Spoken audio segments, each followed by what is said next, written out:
नमस्कार, आप देख रहे हैं इंडिया न्यूज। आपके साथ में हूं वंदना स्रोही। बुलेटिन की शुरुआत कर रहे हैं इस वक्त की बड़ी खबर के साथ। वर्ल्ड कप में टीम इंडिया का शानदार प्रदर्शन। भारत ने ऑस्ट्रेलिया को 206 रनों का लक्ष्य दिया है। रोहित शर्मा ने 92 रनों की शानदार पारी खेली है। 92 रन बनाए हैं। रोहित शर्मा ने 7 चौके और 8 छक्के लगाए हैं। बेहद शानदार प्रदर्शन रोहित शर्मा का। और टीम इंडिया ने इसी के साथ 200 रनों का जो आंकड़ा है उसको पार कर लिया है। 206 रन का टारगेट दिया है। आखिरी सुपर 8 मुकाबले में ऑस्ट्रेलिया को 206 रन का टारगेट टीम इंडिया ने दिया है। इस T20 वर्ल्ड कप में पहली बार 200 से ज्यादा स्कोर भारतीय टीम ने बनाया। कप्तान रोहित शर्मा ने 92 रन बनाए हैं। T20 वर्ल्ड कप में सबसे तेज सेंचुरी लगाने से वो चूक गए। हालांकि सबसे तेज हाफ सेंचुरी उन्होंने लगाई है। 41 गेंदों पर 92 रन उन्होंने पूरे किए हैं। 7 चौके और 8 छक्के मारे हैं। 224 के स्ट्राइक रेट से उन्होंने बल्लेबाजी की है। और एक वक्त ऐसा भी आया जब उनका स्ट्राइक रेट 300 तक पहुंच गया था। सूर्य कुमार ने 31 रन, शिवम दुबे 28 रन, हार्दिक पांड्या 27 और इन सब ने मिलकर स्कोर 205 तक पहुंचा दिया।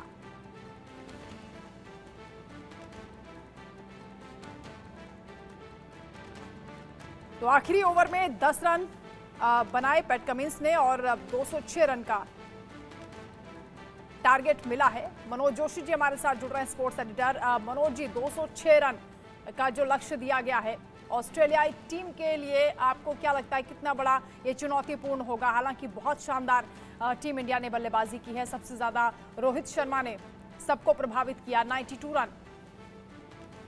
देखिए, यहाँ इस पिच पर 211 रन भी बन चुके हैं, 216 रन भी बन चुके हैं। इसी T20 वर्ल्ड कप में सामने ऑस्ट्रेलिया है, इसलिए आप कभी भी उनको हल्का नहीं आंक सकते। उन्होंने पहले फील्डिंग करने का फैसला किया टॉस जीतने के बाद। लेकिन यहाँ एक दक्षिण अफ्रीका और इंग्लैंड का मैच भी याद आता है। जब इंग्लैंड की टीम रनों का पीछा कर रही थी तब वो जो है आखिरी 3 ओवर में 25 रन भी नहीं बना पाई थी। तो आज रोहित शर्मा ने जो बल्ले बल्ले की है टीम की, वाकई मतलब उससे उम्मीदें जगी हैं। क्योंकि जिस तरह उनकी बहुत तेज तर्रार 19 गेंदों पर 50 रन की पारी हो, स्टॉइनिस और जैम्पा की जो उन्होंने धुनाई की, मेरे ख्याल उनको आज रात को नींद तो नहीं आने वाली। और जिस तरीके से आज ताबड़तोड़ उनका अंदाज जो दिखाई दिया है वो वास्तव में काबिले तारीफ था। और तूफानी पारी में उन्होंने 8 छक्के लगाए हैं, 7 चौके लगाए हैं। जी, 7 चौके लगाए हैं और 8 छक्के लगाए हैं। जिस तरह से उन्होंने कदमों का इस्तेमाल किया, जिस तरह से उन्होंने डीप स्क्वायर लेग के ऊपर से 2 छक्के लगाए, जिस तरह से उन्होंने लॉन्ग ऑन के ऊपर से और एक लॉन्ग ऑफ के ऊपर से और एक मिड विकेट के ऊपर से छक्का लगाया, वो बड़ा दर्शनीय था, काबिले तारीफ था। तो आज वो एक अलग ही रंग में दिखाई दिए हैं। अब बिना इस बात की परवाह किए हुए कि बहुत जल्दी उनको विराट कोहली का साथ नहीं मिला था, बहुत जल्दी विराट कोहली चलते बने, लेकिन उसके बाद रोहित शर्मा ने कप्तान की भूमिका निभाई है। और मैं समझता हूं कि ये स्कोर बहुत चैलेंजिंग है, क्योंकि यहाँ पर अब गेंदबाजी में मैं समझता हूँ बुमराह के साथ में कुछ अच्छी ऐसी गेंदबाजी होनी चाहिए दूसरे छोर पर। जैसे अर्शदीप ने जिस तरह से बहुत ही शानदार गेंदबाजी करते हुए IPL में ट्रेविस हेड को 2 बार आउट किया था, तो ट्रेविस हेड को आउट कर दीजिए, मैं समझता हूँ मैच मुट्ठी में होगा। क्योंकि यही वो खिलाड़ी है जिसने 19-11, जो लोग 26-11 की बात करते हैं, हम क्रिकेट की भाषा में 19-11 की बात करते हैं, क्योंकि 19-11 पर के दिन जो है ट्रेविस हेड ने सेंचुरी बनाकर भारत को अपना वर्ल्ड चैंपियन बनने का सपना तोड़ दिया था। और WTC का फाइनल भी उन्होंने हमें नहीं जीतने दिया था। तो ये अब कुछ चैलेंजिंग चीजें हैं, लेकिन बाद के बल्लेबाजों ने अच्छा साथ निभाया, ये मानना पड़ेगा। और 200 का स्कोर भारत ने पहली बार पार किया है। गेंदबाजों का बड़ा इम्तिहान। अच्छा, टॉस जीतकर गेंदबाजी करने का फैसला पहले ऑस्ट्रेलिया ने किया और एक बदलाव भी किया है। स्टार्क को उन्होंने जगह दी है प्लेइंग 11 में, इसको कैसे आप देख रहे हैं? देखिए, यहाँ एस्टन एगर की जगह पर मिचेल स्टार्क को उन्होंने खिलाना ही था, क्योंकि भारत के खिलाफ मिचेल स्टार्क का प्रदर्शन बहुत ही सराहनीय रहा है। चाहे वो वर्ल्ड कप का मैच हो, चाहे वो जब ऑस्ट्रेलिया की टीम भारत आई थी, विशाखापट्टनम में 5 रन में 3 आउट कर दिए थे उन्होंने। और कंसिस्टेंटली वो बाएं हाथ के तेज गेंदबाज हैं और उन पर भारतीय खासकर ओपनर्स थोड़ा सा बहुत सशंकित रहते हैं, बहुत ताबड़तोड़ शॉट्स नहीं खेल पाते और उनको उनके विकेट भी उनको मिलते हैं। आज हालांकि आज भी उन्होंने विकेट चटकाया, लेकिन रोहित शर्मा तब तक अपना काम कर चुके थे। तो ये परिवर्तन, ये बदलाव होना ही था, ये मानकर चलिए। एस्टन एगर जो है एक लेफ्ट आर्म स्पिनर है, एडम जैम्पा पहले से ही उनके पास है, मैक्सवेल का भी वो इस्तेमाल करते हैं। तो ऐसी स्थिति में 3 स्पिनर खिलाना ऑस्ट्रेलिया के लिए हमेशा लग्जरी रहा है। भारत जरूर 3 स्पिनर्स के साथ उतरता है, तो इसलिए मिचेल स्टार्क को खिलाना बहुत जरूरी था, लेकिन यहाँ पर प्रभावित किया सिर्फ और सिर्फ जोश हेजलवुड ने। बहुत ही कमाल की उन्होंने गेंदबाजी की, 4 ओवर में 14 रन लगातार डॉट पर डॉट बॉल करते रहे। उन्होंने दबाव जरूर बनाया। भारतीय बल्लेबाजों ने बहुत अच्छी स्ट्रेटजी बनाई कि हेजलवुड को किसी तरीके से आराम से खेला जाए, क्योंकि उनका जो हाई आर्म एक्शन है, जो रिलीज पॉइंट है, वो काफी खतरनाक था आज भी। तो यही है कि कुल मिलाकर बाकी बल्लेबाजों पर अच्छे प्रहार किए और सबने 10 रन प्रति ओवर से अधिक गति से रन लुटाए। हालांकि मनोज जी, विराट कोहली से बहुत उम्मीदें थी, दूसरी बार ऐसा हुआ कि वो 0 पर आउट हो गए। कहाँ कमी रही? बिल्कुल, पांच गेंदें खेली उन्होंने और जिस तरह से हेजलवुड की गेंद पर उनका टिम डेविड ने कैच पकड़ा और जिस तरह से वो पिछले कुछ समय से जो थ्री क्वार्टर जो लाइन होती है, हार्ड लेंथ होती है, उस पर वो आउट हो रहे हैं। और ये थोड़ा सा मुझे लगता है कि थोड़ा सा बेसिक्स पर उन्हें जाना होगा, अपने अंदाज में उनको खेलना होगा। वो जो जिस तरीके से खेलते हैं, जो उनको स्ट्राइक रेट का हमेशा दबाव रहता है, वो हालांकि आज तो 5 गेंदें भी उन्होंने खेली हैं, तो मेरे ख्याल से अगर 5 की जगह पर 6 गेंदें या 7 गेंदें भी खेलते तो कोई बहुत परेशानी वाली बात नहीं थी। हम यही चाह रहे थे कि वो पावर प्ले तक कम से कम खेलें, लेकिन रोहित शर्मा ने पावर प्ले तक अच्छी बल्लेबाजी की और विराट की कमी को खलने नहीं दिया। अब गेंदबाजों का इम्तिहान है। मैं तो समझता हूँ कि विराट कोहली को अपना नेचुरल गेम खेलना चाहिए। बहुत आक्रामक खेलने के प्रयास में अपना विकेट फेंकना या विकेट थ्रो करना टीम की मुश्किलें ही बढ़ाता है। बिल्कुल, और ये मुकाबला क्योंकि ऑस्ट्रेलिया के लिए भी बहुत ज़्यादा महत्व रखता है, इसलिए इस पर हम आगे भी बातचीत करेंगे। कुछ आंकड़े हम दर्शकों को दिखा देते हैं, क्योंकि ये जो सुपर 8 का मुकाबला चल रहा है, जिसमें भारतीय टीम ने 206 रन का लक्ष्य दिया है। रोहित शर्मा ने यहाँ 92 रन बनाए हैं और 41 गेंदों पर उन्होंने ये रन बनाए हैं। 7 चौके उन्होंने लगाए, 8 छक्के लगाए हैं। 225 के स्ट्राइक रेट से उन्होंने आज बल्लेबाजी की है, तूफानी पारी खेली है और ये कहा जा रहा है कि बौछार की है उन्होंने छक्के और चौकों की। रोहित शर्मा का आज जो ये ऑस्ट्रेलिया के खिलाफ इंतकाम है, वो आज चर्चा का विषय बन गया है और रोहित शर्मा ने बहुत ही शानदार बल्लेबाजी की है। 92 रन उन्होंने बनाए हैं 41 गेंदों पर, जिसमें 7 चौके लगाए और उन्होंने 8 छक्के जड़े हैं और स्ट्राइक रेट 225 रहा। एक वक्त ऐसा भी आया जब 300 तक उनका जो स्ट्राइक रेट है वो पहुंच गया था।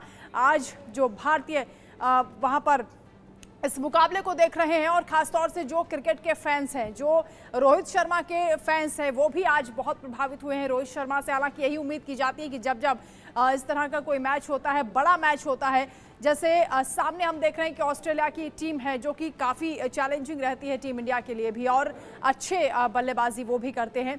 ऐसे में टीम इंडिया को 206 रन तक का जो स्कोर पहुंचाने में रोहित शर्मा ने आज ये तूफानी पारी खेली है, वो बहुत महत्व रखने वाली है। और मनोज जी हमारे साथ लगातार जुड़े हैं। मनोज जी, रोहित शर्मा की जो तूफानी पारी है, ये कितनी आपको लगता है कि आज उम्मीदें उनसे थी, क्योंकि ये मुकाबला इतना आसान नहीं होगा, ऑस्ट्रेलिया की टीम को हल्के में नहीं लिया जा सकता, क्योंकि वो भी बहुत स्ट्रांग टीम है, अच्छे प्लेयर्स हैं उनके पास।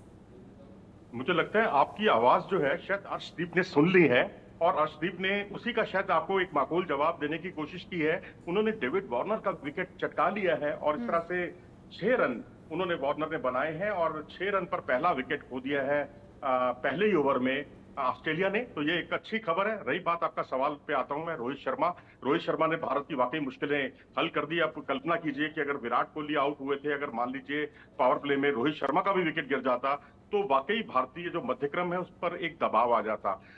और मैं समझता हूं कि जब दबाव आता है तो रन बहुत तीव्रता के साथ, बहुत तेजी के साथ नहीं आते। यहाँ अपनी भावनाओं पर बहुत नियंत्रण रखना होता है, जैसे शिवम दुबे ने रखा। शिवम दुबे पिछले मैच को देखें, वहां भी चले, यहाँ भी चले, वहां भी उन्होंने स्टार्ट बहुत धीमी की, यहाँ भी बहुत स्टार्ट इतनी तेज नहीं थी, लेकिन बाद में वो जिस तरह से छक्के लगाकर अपनी स्ट्राइक रेट को बहुत अच्छा बेहतर बनाने में कामयाब हो जाते हैं, वही मैं समझता हूँ भारतीय पूरी टीम से यहाँ उम्मीद है, क्योंकि यहाँ गेंद थोड़ी रुककर आती है और यहाँ बाद में जो है जो टीम बल्लेबाजी करती है उसके लिए स्थितियां और भी ज्यादा मुश्किल हो जाती हैं। तो मुझे ये समझ में नहीं आया कि टॉस जीतकर फील्डिंग करने का फैसला, वो भी सिर्फ एक ओवर क्लास बहुत अच्छी पारी आज रोहित शर्मा ने खेली है। 8 रन रह गए थे शतक बनाने में, हालांकि जो सबसे तेज हाफ सेंचुरी उन्होंने लगाई है।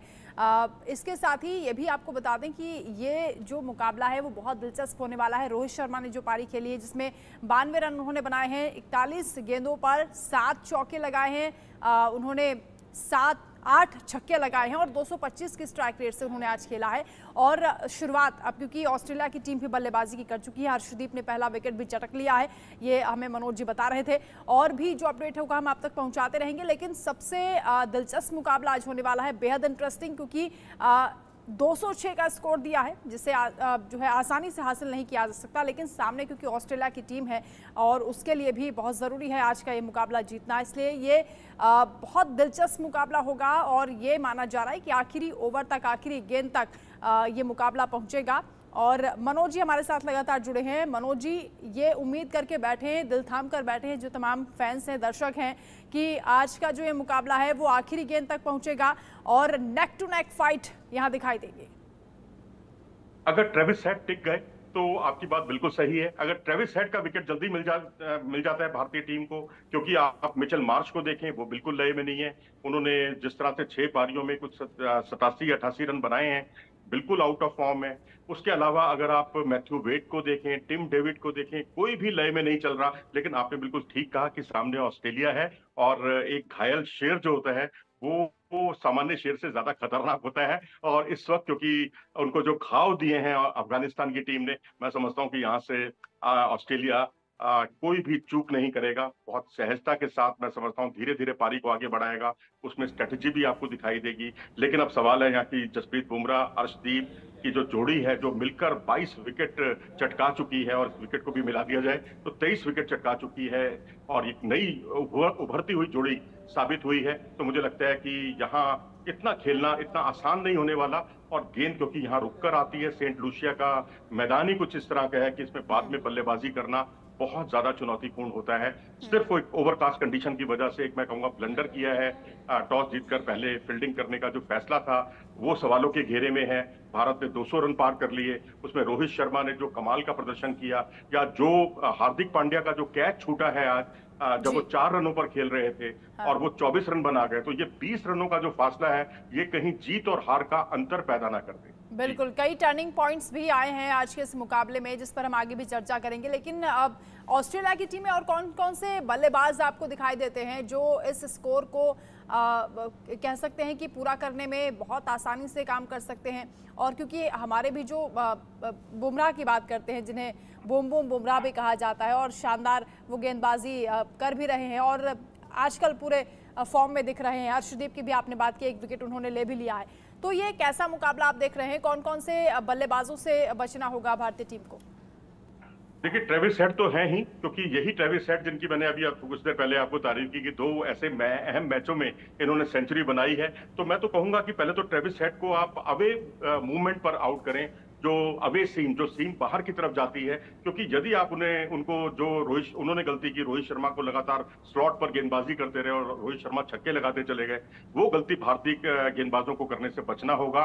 और जितनी अगर आप देखेंगे पिछले मैच में नवीनुल हक ने उनको जो है पिच तक पहुंचे नहीं थे, बॉलर के सिर के ऊपर से उन्होंने उठाने की कोशिश की, उस पर उन्होंने अपना विकेट गंवाया। इसी तरीके से जोफ्रा आर्चर को उन्होंने अपना विकेट दिया ऑफ कटर पर, और ऑफ कटर के बिल्कुल फनकार माने जाते हैं भारत की ओर से जसप्रीत बुमराह।